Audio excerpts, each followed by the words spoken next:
My dad and Reed and my grandma for that always said, if you're gonna say you're gonna do something, you better follow through with it. So if you commit to something, make sure that you put all those eggs in that basket and go to work on it. Don't second guess yourself. Ross's Hair Fashions down on Cliff Street. That's where my mom and dad started years ago. My dad was actually a barber. I think in 1978 or something like that, he fell water skiing up in Palisades and broke his hip and couldn't stand and do the hair anymore, and his passion was coins.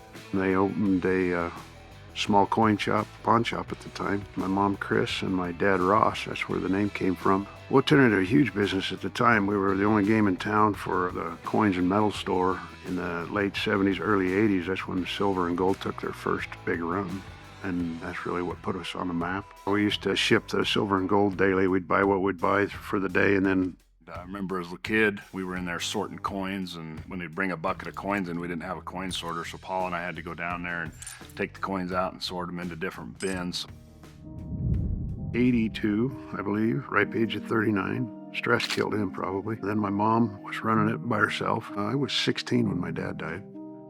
And then I probably came to work, I imagine full-time 3 years after that. My mother was an extremely tough woman. I remember she went to work 3 days after my dad died. So my dad died on a Saturday, and we buried him on a Tuesday, and she was to work on Wednesday. A lot of people at the time said a woman can't run this business, that a woman shouldn't be doing it. And so they were telling us, she should be home taking care of her kids and doing whatnot. And she just made it her career. She took a business, in a male-oriented business, and did very well with it. She went to work, looked up to her, still do.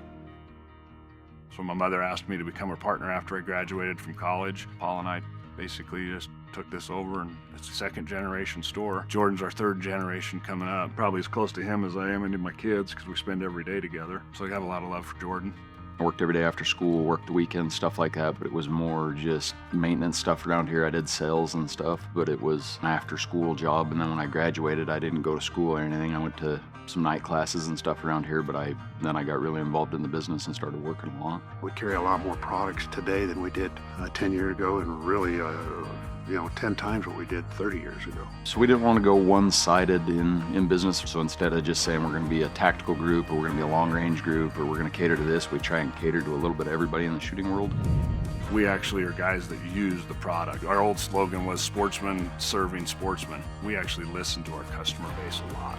We want to fit the person to what they need, not what we think they need, but maybe what their interests are. So help them choose something that they're interested in or that fits their needs, not just something that we have. When you come here, you're getting gun guys that have product knowledge, and between the three of us, we have over 100 years of combined firearms knowledge.